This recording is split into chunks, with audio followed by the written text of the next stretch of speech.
हरि ओम। मंगल भगवान विष्णु मंगलम गुरुर्ध्वजः मंगलम पुंडरीकाक्षर मंगलायतनो हरि। ओंकार बिंदु संयुक्तम नित्य ध्यायन्ते योगिनः कामदं मोक्षदं च ओंकाराय नमो नमः। योग दर्शन के आधारित सत्संग विशेष योग साधकों के लिए और उसमें भी उत्तम अधिकारी के लिए। योग साधक में भी 3 प्रकार के होते हैं, उत्तम, मध्यम और कनिष्ठ। उत्तम अधिकारी जो योग साधक है उनके लिए ये समाधिपाद के विषय में सत्संग चल रहा है। वो समाधिपाद का जो अधिकारी है, समाधि का जो अधिकारी है, वो उत्तम अधिकारी होता है। कल आपने सुना था संपूर्ण वृत्ति निरोध के 2 उपाय बताए हैं, अभ्यास और वैराग्य। बहुत कम विस्तार में आपको बताया। अब बताते हैं कि अभ्यास और वैराग्य के द्वारा जो प्रतिपादन उपायों से सिद्ध होने वाली जो उनका लाभ क्या है, अभ्यास और वैराग्य के द्वारा जो उनका फल बताया गया है वो बताते हैं। अब कहते हैं 4 प्रकार की संप्रज्ञात समाधि है। जो पहले विषय आया था, आपने ध्यान नहीं दिया होगा, या ध्यान दिया है तो आपको ये बात याद रहेगी। इन बातों पर आप ध्यान देना। इन योग की ये प्रक्रिया है, इन प्रक्रिया को आप याद करना, ये आपके जीवन में बहुत ही उपयोगी रहेगी। 2 प्रकार की समाधि आती है, संप्रज्ञात और असंप्रज्ञात। तो संप्रज्ञात समाधि के अवान्तर भेद है वो बताते हैं।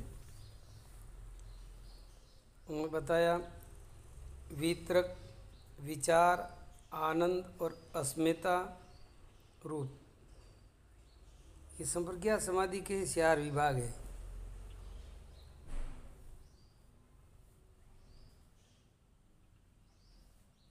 इनको संप्रज्ञात समाधि कहते हैं। वितरक, विचार, आनंद, अस्मिता नामक रूप से संबंध से जो चित्त की वृत्तियों का निरोध है वह संप्रज्ञात समाधि कहा जाता है। अर्थात वितरक के संबंध से जो समाधि होती है, ये समाधियों का ये 4 स्टेशन है, ऐसे समझो नहीं। तो एक एक करके उनकी जीवन की ऊर्जा, जीवन की चेतना ऊपर के केंद्रों में जाती है और लास्ट में 4थी अवस्था है अस्मिता। अस्मिता का मतलब होता है वहाँ आपको स्वयं का अनुभव होने लगता है बिना शरीर, जबकि आप शरीर तो हो ही नहीं, आप शरीर थोड़ी हो। शरीर स्त्री पुरुष का हो सकता है, आप न तो शरीर है, न पुरुष है, न स्त्री है। आप तो एक चेतन पुरुष है, आपका वो चैतन्य शरीर है। तो उनकी संप्रज्ञात समाधि की जो 4थी अवस्था है अस्मिता, उस अस्मिता में आपको अपने स्वरूप का अनुभव होने लगता है।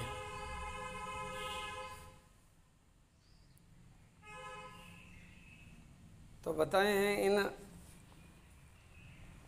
इनका लक्षण क्या है,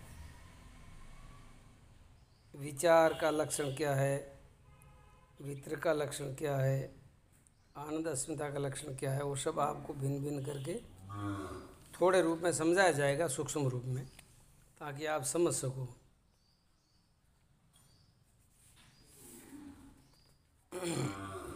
जिस प्रकार निशाना लगाने वाला पहले स्थूल लक्ष्य को वेधन करता है, फिर सूक्ष्म को, इसी प्रकार योगी भी पहले स्थूल वस्तु का साक्षात करके फिर सूक्ष्म ध्येय की भावना में वो प्रवृत्त होता है, अर्थात सूक्ष्म वस्तु का साक्षात्कार करता है। अब पहले वो स्थूल शरीर का लक्ष्य छेदन करता है और स्थूल शरीर के बाद में वो सूक्ष्म शरीर का। तो साधक पहले स्थूल लक्ष्य को भेदन करता है स्थूल शरीर के द्वारा, स्थूल वस्तुओं के द्वारा, और फिर वही साधक की चेतना सूक्ष्म वस्तु को भेदने में सामर्थ होती है। उसमें बताया है, उस भावना का नाम है पांचों स्थूल भूत है, मतलब पांच तत्व है, तथा स्थूल इंद्रियां हैं, तथा ग्राह्य भावना का नाम वितरक अनुगत समाधि संप्रज्ञात कहा जाता है। इन स्थूल पदार्थों में चेतना जब एकाग्र होती है और कुछ समय तक स्थिर रहती है तो उनकी वो वितरक अनुगत समाधि मानी जाती है, संप्रज्ञात समाधि। अब सूक्ष्म भूतों को विषय में ग्रहण करती है, सूक्ष्म इंद्रियों का ग्राह्य करती है, तो उनका नाम है विचार अनुगत समाधि। मतलब एक ही विचार में तल्लीन रहना। पहले वस्तुओं में तल्लीन रहना था, अब वस्तु से विचार सूक्ष्म है। अब एक ही विचार में तल्लीन रहना, मतलब एक ही चिंतन में तल्लीन रहना, ये दूसरी समाधि है, विचार अनुगत समाधि है। ये उससे ऊंची है।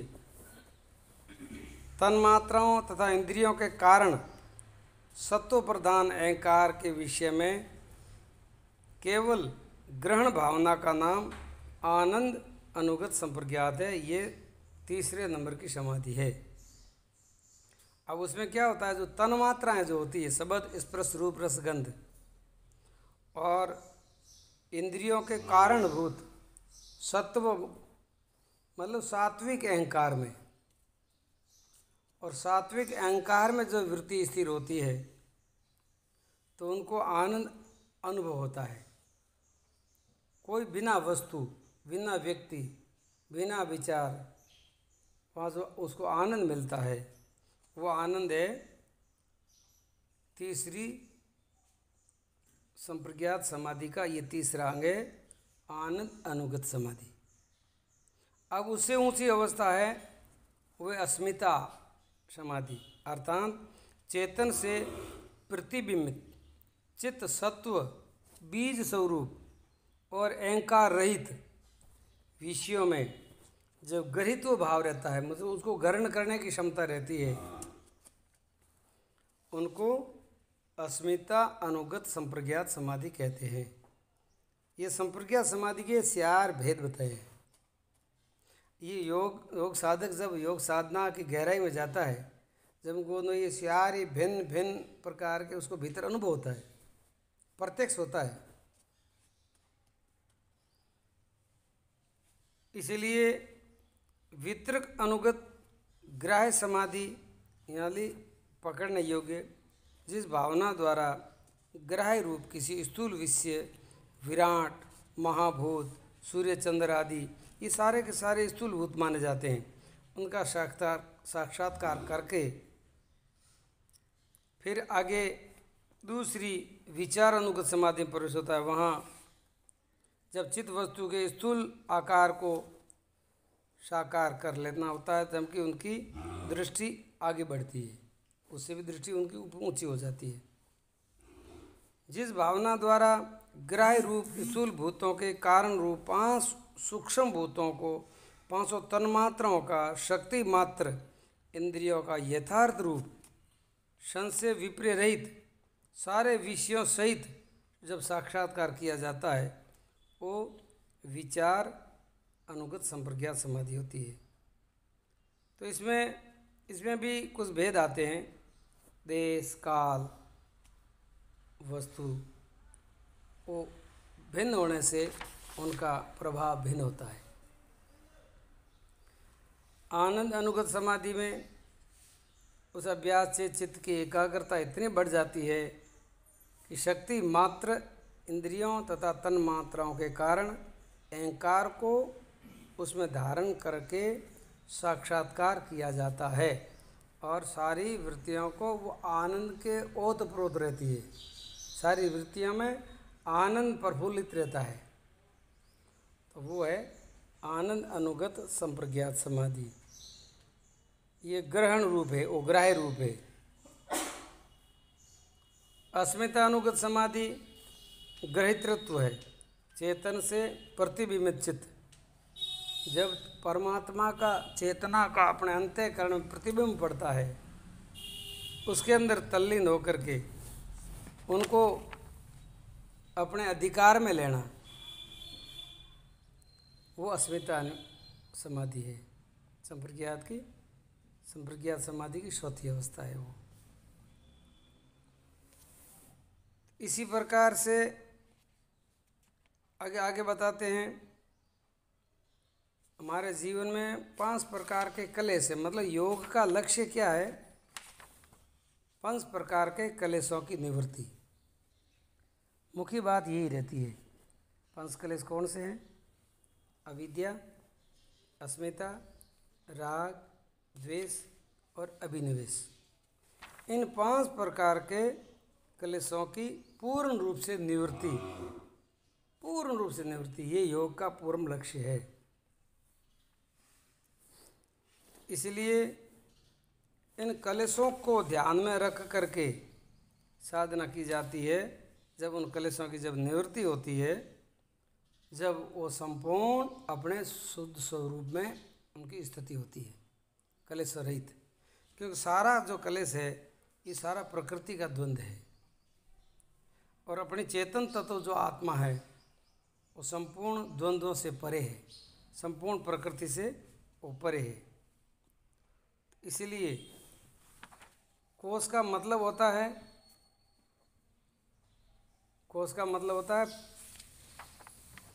पर्दा, उसमें चेतना ढकी हुई। तो उन 5 प्रकार के हमारे कोश हैं जिसमें चेतना दबी हुई है, हमारी आत्मा दबी हुई है। अन्नमय कोश, मनोमय कोश, प्राणमय कोश, विज्ञानमय कोश और आनंदमय कोश। जब इस संप्रज्ञात समाधि की आनंद अनुगत समाधि और अस्मिता समाधि जब प्रकट होती है, जब उनके 3 कलेश खत्म हो जाते हैं और आगे आनंदमय कोश प्रकट होता है। इसीलिए भिन्न भिन्न करके उनका विस्तार से बताया गया है। आनंदमय, विज्ञानमय, मनोमय, प्राणमय और अन्नमय। मतलब अन्नमय, प्राणमय, मनोमय, विज्ञानमय और आनंदमय। लास्ट में आनंदमय कोश है। ऐसे उदाहरण के लिए ऐसे समझो, जैसे एक आदमी कोई बाज़ार में हीरा लेने के लिए गया। हीरा तो प्रकाशमान होता है, तो उसने वो हीरे को पुड़की में रख दिया, कागज़ की पुड़ी में बांध कर लेके आया। अब उस पुड़ी को उसने रख दिया अपने बटुए के अंदर, और बटुए को रख दिया छोटी बैग के अंदर, और बैग रख दी बड़ी संदूक के अंदर, और संदूक रख दी कमरे के अंदर। अब वो कहता कि मैं हीरा लेके आया, तो घरवाली कहती कि हीरा लाया, तो हीरा कोई छुपके थोड़े रहती, हीरा तो प्रकाश करता है। तो क्या प्रकाश क्यों नहीं कर रहा है? क्योंकि हीरे के ऊपर पर्दा है। जब उसने पर्दा हटाया, कमरे से संदूक बाहर निकाली, संदूक से थैला बाहर निकाला, उसके अंदर से बटुआ बाहर निकाला, फिर पुड़ी निकाली, और पुड़ी को खोल करके उस हीरे को रखा, तो पूरे कमरे में प्रकाश हो गया। ऐसे ही हमारी आत्मा रूपी जो हीरा है वो दिव्य स्वयं प्रकाश स्वरूप है, लेकिन उसके ऊपर 5 प्रकार के पर्दे हैं। अन्नमय कोश का पर्दा, ये स्थूल शरीर। प्राणमय कोश का पर्दा, जो प्राण है। मनोमय कोश का पर्दा यानी मन। विज्ञानमय कोश का पर्दा यानी बुद्धि। और आनंदमय कोश, वहाँ जा कर के अपने अस्तित्व प्रकट होता है आत्मा का। तो ये 5 कोश संबंधी आपको जो बात बताई है, इस 5 कोशों को अब हमारे को समझ करके भिन्न भिन्न करके उस आत्म रूपी हीरे को इसे भिन्न करना है, और भिन्न करके अपने को स्वयं सच्चित आनंद स्वरूप का अनुभव करना है। तो संपूर्ण वृत्तियों से ऊपर उठ करके निवृत्ति तत्वों में प्रवेश होना, वही अपने स्वरूप की स्थिति है। और योग का लक्ष्य भी यही है, 5 कलेशों की निवृत्ति और अपने स्वरूप की स्थिति। अब आप स्वरूप की स्थिति का एक बार अनुभव होने के बाद में आप फिर कभी देह अध्यास में नहीं भटकोगे। इस संसार संपूर्ण देह अध्यास के आधार पर ही चलता है। किसी को पता नहीं है कि हमारे 4 शरीर है। हमारे शरीर 4 है, स्थूल शरीर, सूक्ष्म शरीर, कारण शरीर और महाकारण शरीर। और चारों शरीरों की प्रक्रिया भिन्न भिन्न है, चारों प्रक्रिया का प्रभाव भिन्न भिन्न है। लेकिन पता नहीं है। वर्तमान में मनुष्य एक स्थूल शरीर के आधार पर जीता है, स्थूल वस्तुओं के आधार पर जीता है, उनको कोई पता ही नहीं है सूक्ष्मता तक। इसलिए योग हमेशा के लिए सूक्ष्म अति सूक्ष्म अवस्था में ले जाता है और वहाँ जाकर के योगी उस पार ब्रह्म परमात्मा का साक्षात करता है। इसी के साथ में आज की सत्संग का विराम, आगे के सत्संग कल। हरिओम।